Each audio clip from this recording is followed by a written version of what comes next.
मध्य प्रदेश में जबलपुर से मंडला की ओर जाने वाले नेशनल हाईवे पर बरेला शहर के वार्ड नंबर 15 में 40 वर्षीय दीपा मेहरा अपनी 20 साल की बेटी निशा के साथ रहती थी। बरेला शहर के पास में ही गांव टेम्बरभीटा में बबली का मायका था।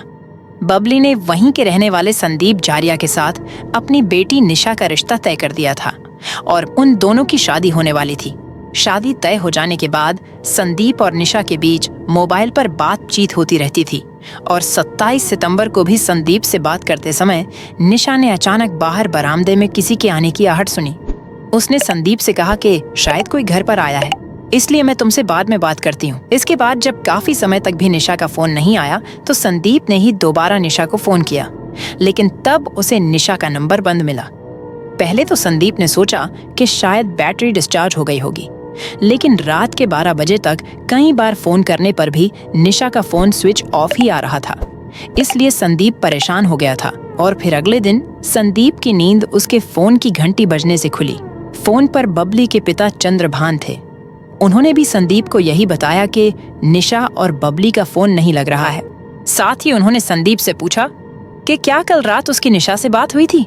संदीप को चंद्रभान की बात सुनकर बीती रात निशा का फोन स्विच ऑफ होने की बात याद आ गई। बबली के पिता चंद्रभान टेम्बरभीटा गांव में ही रहते थे, क्योंकि निशा का फोन स्विच ऑफ आने पर वो काफी चिंतित हो गए थे। इसलिए उन्होंने अपने छोटे भाई के बेटे आशीष को बरेला चलने को कहा। इसके बाद वो दोनों बरेला पहुंच गए। वहां पहुंचकर उन्होंने देखा कि जिस घर में बबली अपनी बेटी निशा के साथ रहती थी वहां ताला लगा हुआ है। उसी घर से सटे दूसरे मकान में बबली की देवरानी मालती भी रहती थी।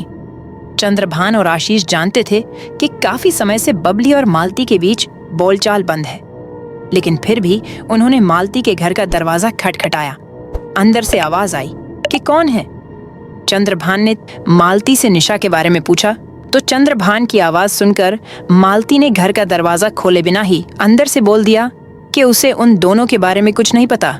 इसके बाद चंद्रभान और आशीष ने आस पड़ोस के दूसरे लोगों से भी पूछताछ की। अधिकतर पड़ोसियों ने बताया कि बबली और उसकी बेटी निशा बीती रात 8 से 9 बजे तक तो अपने घर में ही देखे गए थे और उनके कमरे से टीवी चलने की आवाज भी आ रही थी, लेकिन उनके अचानक कहीं चले जाने के बारे में पड़ोसियों को कोई जानकारी नहीं थी। और अब दिन पूरी तरह से निकल चुका था। साथ ही बरेला के इस पूरे वार्ड में माँ बेटी के रात से गायब होने की खबर फैल चुकी थी। चंद्रभान ने बिना देरी किए बरेला पुलिस थाने में उन दोनों के गायब होने की रिपोर्ट लिखाने के लिए कहा।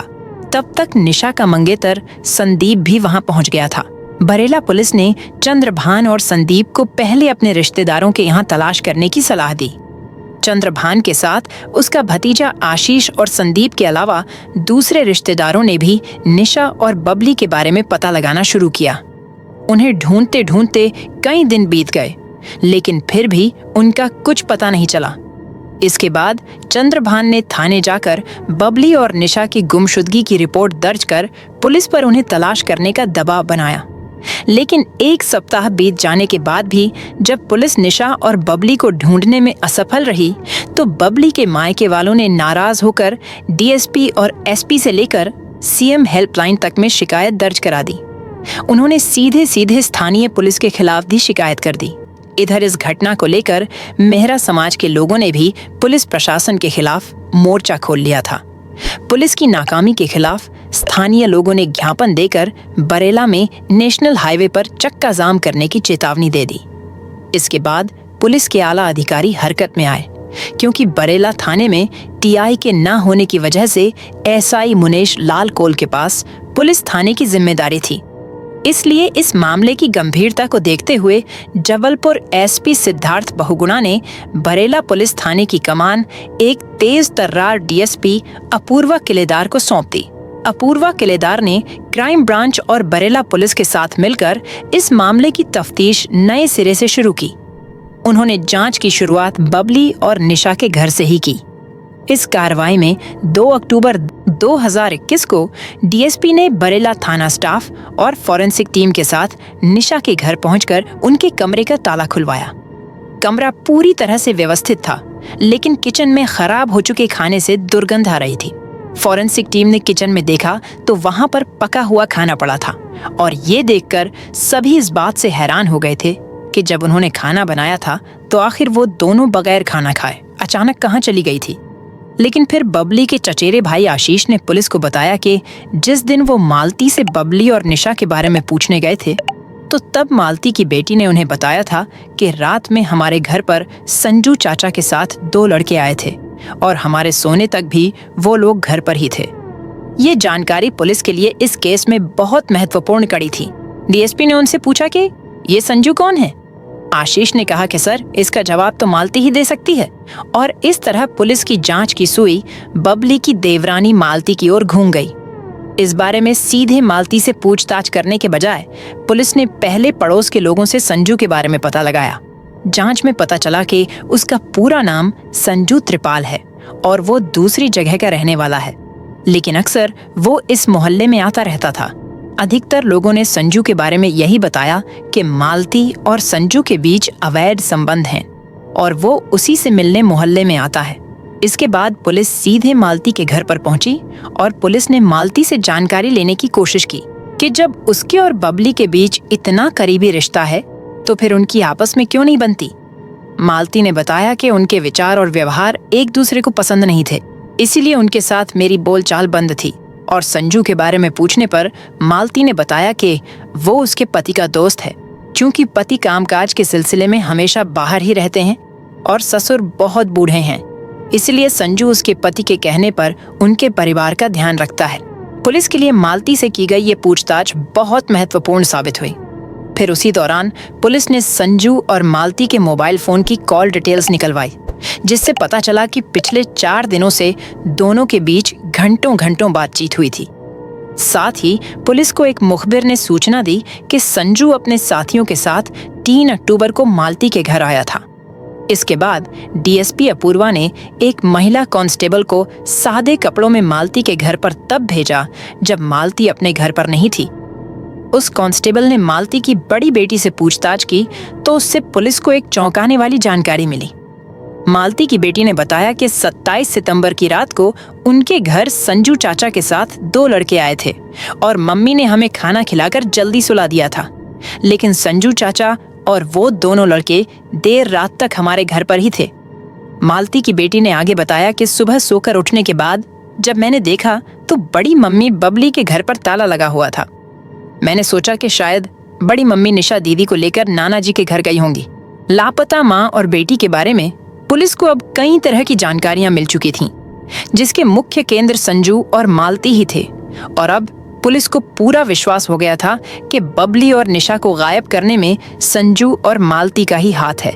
इसके बाद पुलिस ने शक के आधार पर संजू और मालती को पूछताछ के लिए 4 अक्टूबर की सुबह 11 बजे थाने में बुलाया और उन्हें घंटों थाने में बैठाकर रखा गया। उस दौरान उनकी बेचैनी और घबराहट वाली गतिविधियों पर नजर रखी गई और फिर धीरे धीरे उन पर पुलिस की सख्ती बढ़ती चली गई। जब सख्ती बर्दाश्त से बाहर हो गई तो मालती ने अपना जुर्म स्वीकार कर लिया।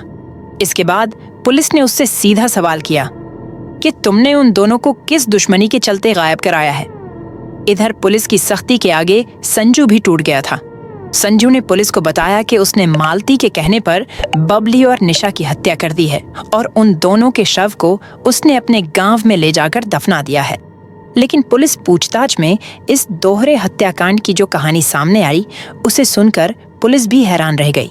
दरअसल मध्य प्रदेश के जिला जबलपुर के बरेला कस्बे की भगत सिंह कॉलोनी में रहने वाली 40 वर्षीय दीपा मेहरा उर्फ बबली नगर के आंगनवाड़ी केंद्र में नौकरी करती थी और उसकी शादी सन 2000 में बरेला के निवासी पंचम लाल के बड़े बेटे नरेश मेहरा से हुई थी। फिर शादी के 1 साल बाद यानी 2001 में निशा के जन्म के कुछ ही दिनों के बाद बबली के पति नरेश की एक दुर्घटना में मौत हो गई थी और पंचम लाल का छोटा बेटा सुरेश राज मिस्त्री का काम करता था। उसकी शादी मालती के साथ हुई थी। इसके बाद सुरेश अपनी पत्नी और बच्चों को लेकर अलग रहने लगा था। इधर अपनी बेटी के अच्छे भविष्य के सपने सजोए बबली अपने घर को जैसे तैसे करके चला रही थी। समय के साथ साथ निशा भी जवान हो गई थी। वो अभी सालीवाड़ा गौर कॉलेज से ग्रेजुएशन के अंतिम वर्ष की पढ़ाई कर ही रही थी कि तभी उसके नाना ने निशा का रिश्ता तय कर दिया था। इधर पंचम लाल के मकान में 4 कमरे थे जिनमें से बंटवारे के समय 2 कमरों में बबली और 2 कमरों में मालती के पति सुरेश का परिवार रहने लगा था। मालती का पति सुरेश अक्सर काम के सिलसिले में मंडला जिले में रहता था। वो कई महीनों तक अपने घर नहीं आता था। मालती अपनी 3 बेटियों और बूढ़े ससुर पंचम लाल के साथ बरेला में ही रहती थी। 30 साल की मालती वासना के सुख से वंचित रहती थी और फिर करीब 5 साल पहले मालती के संपर्क में संजू आया था। वो महगवा गांव का रहने वाला था। संजू सुरेश का परिचित था। वो दोनों मिलकर काम तलाशते थे। जब सुरेश काम की तलाश में मंडला चला गया तो इधर संजू उसकी पत्नी मालती से मिलने आने लगा। मालती की बेटियों के लिए संजू चॉकलेट और बिस्किट लेकर आता था। मालती की बेटियां उसे चाचा कहकर बुलाती थीं। मालती के ससुर पंचम लाल बहुत बूढ़े हो चले थे। उन्हें ठीक से सुनाई भी नहीं देता था और इस तरह संजू और मालती अकेले में मिलते रहे। फिर उन दोनों के बीच अवैध संबंध बन गए। उन्हें जब भी अपनी काम वासना की हसरतें पूरी करनी होती थीं, तब संजू बच्चियों को पैसे देकर कुछ खाने के लिए बाहर भेज देता था। इस घटना से करीब 4 साल पहले एक दिन दोपहर के 2 बजे का समय था। बबली आंगनवाड़ी केंद्र से अपने घर लौटी थी और घर की 4 दीवारी में बने दरवाजे से बबली जैसे ही घर के अंदर गई तो उसे मालती के कमरे से किसी व्यक्ति की आवाज सुनाई दी, जबकि उस समय उसके ससुर पंचम लाल भी घर पर नहीं थे। इसके बाद बबली जब अपने कमरे में गई तो उसे पास वाले कमरे से कुछ अजीब सी आवाजें सुनाई देने लगी। इसके बाद उसने अपने पर्स को टेबल पर रखा और वो बरामदे में आ गई। उसने देखा कि मालती के कमरे का दरवाजा अंदर से बंद है। इसके बाद बबली ने चुपके से दरवाजे में बनी झिरी से आंख लगाई तो अंदर का दृश्य देखकर बबली दंग रह गई। हालांकि बबली पिछले कुछ दिनों से देख रही थी कि मालती से मिलने एक युवक अक्सर आता रहता था, लेकिन जब उसके बारे में बबली ने देवरानी मालती से पूछा था तो उसने संजू को रिश्ते का भाई बताया। लेकिन उस दिन बबली ने अपनी आंखों से जो सच देखा उसे देखकर उसके अंदर आक्रोश भर गया था। इसके बाद बबली अपना सब काम छोड़कर मालती के कमरे के सामने ही कुर्सी डालकर बैठ गई और करीब आधे घंटे के बाद जब वो युवक मालती के कमरे से बाहर निकला तो बबली ने उसे पहचान लिया, क्योंकि वो कोई और नहीं बल्कि संजू ही था जिसे मालती अपना भाई बताती थी। दरअसल वही उसका प्रेमी था।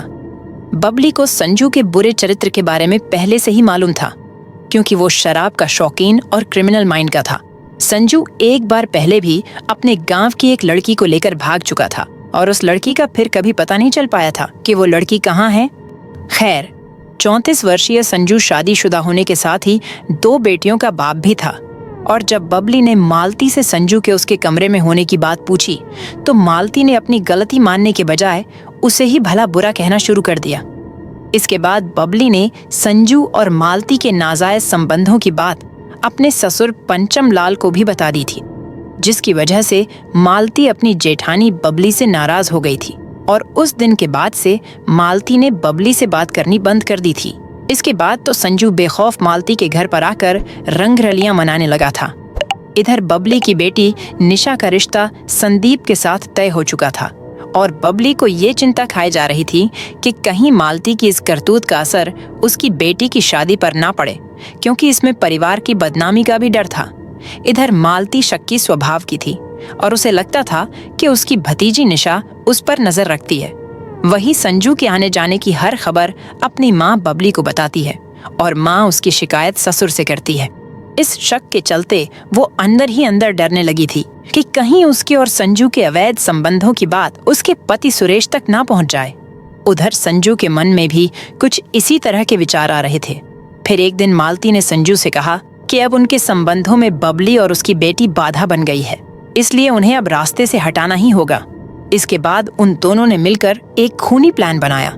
संजू ने प्लान के मुताबिक इस काम को अंजाम देने के लिए अपने 2 दोस्तों राजा कोल और देवा कौल को शामिल कर लिया था और बदले में उन्हें काम पूरा होने पर 50,000 रुपए देने का वादा किया था। संजू ने उन्हें कुछ पैसे एडवांस भी दिए थे। इसके बाद 27 सितंबर 2021 को रात के समय राजा और देवा के साथ संजू मालती के घर पहुंच गया। इसके बाद प्लान के अनुसार मालती ने अपने ससुर पंचम लाल के खाने में नींद की गोलियां मिला दी थीं, जिससे पंचम लाल गहरी नींद में सो गए थे। इसके बाद मालती ने तीनों बेटियों को भी जल्दी से खाना खिलाकर सोने के लिए दूसरे कमरे में भेज दिया। उसके बाद वो तीनों बबली के आंगन में घात लगाकर बैठ गए और फिर रात के करीब 10 बजे जैसे ही बबली शौचालय की ओर जाने लगी, तभी उन तीनों ने उसे पीछे से पकड़ लिया। उधर इन सब बातों से बेखबर मासूम निशा अपने कमरे में अपने होने वाले पति संदीप से फोन पर बात कर रही थी, लेकिन बाहर कुछ आहट सुनकर निशा भी उस तरफ जाने लगी, लेकिन तब तक वो तीनों उसके कमरे में घुस चुके थे। इसके बाद उन्होंने निशा को भी दबोच लिया और निशा की भी उन्होंने गला घोंटकर हत्या कर दी। माँ बेटी की हत्या करने के बाद उन्होंने उनकी लाशों को चादर में लपेटा और रात में ही मोटरसाइकिल से उन दोनों की लाश को नहर के किनारे ले जाकर झाड़ियों में फेंक दिया। इसके बाद अगले दिन तीनों ने उनकी लाशों पर नमक डालकर एक गड्ढे में दफना दिया था और ये काम महगवा नहर के किनारे एक सुनसान इलाके में किया गया था, जो कि मुख्य रोड से लगभग 800 मीटर अंदर है। इसके बाद एसडीएम प्रमोद सेन गुप्ता और तहसीलदार की उपस्थिति में पुलिस ने मजदूरों की मदद से जब जमीन की खुदाई कराई तो लगभग 5 फीट के गहरे गड्ढे में उन्हें 2 लाशें मिली। वो दोनों लाशें ऊपर नीचे रखी हुई थीं। साथ ही उनके ऊपर काफी मात्रा में नमक भी डाला गया था। निशा का शव ऊपर था और उसके नीचे उसकी मां बबली की लाश थी। घटना स्थल पर मिले शवों की पहचान होने के बाद परिजनों और रिश्तेदारों के बयान दर्ज किए गए और फिर शवों का पोस्टमार्टम कराने के बाद उनका अंतिम संस्कार कर दिया गया। इस हत्याकांड में राजा और देवा की तलाश की गई और उन्हें भी जल्द ही अरेस्ट कर लिया गया। हत्या के आरोपियों को गिरफ्तार करने और मां बेटी की हत्या का पर्दाफाश करने में महत्वपूर्ण भूमिका निभाने वाले पुलिसकर्मियों की एसपी सिद्धार्थ बहुगुणा ने सराहना की। इसके बाद पुलिस ने आरोपी संजू त्रिपाल, उसकी प्रेमिका मालती मेहरा, उसके दोस्त राजा कौल और देवा ठाकुर को धारा 302, 201, इसके अलावा और भी कई अन्य धाराओं में मुकदमा दर्ज करके जबलपुर कोर्ट में पेश किया गया, जहां से उन सभी को सेंट्रल जेल भेज दिया गया। दोस्तों, इस घटना को सुनाने का उद्देश्य किसी का दिल दुखाना नहीं है, किसी को परेशान करना नहीं, बल्कि आपको जागरूक करना है, आपको सचेत करना है। दोस्तों, इस पूरी घटना के बारे में आपकी क्या राय है? कमेंट बॉक्स में जरूर बताएं। और अगर हमारी मेहनत पसंद आई हो तो इस वीडियो को लाइक करते हुए शेयर भी करें। अगर आपने अब तक चैनल को सब्सक्राइब नहीं किया है तो हमारे चैनल को सब्सक्राइब कर लीजिए।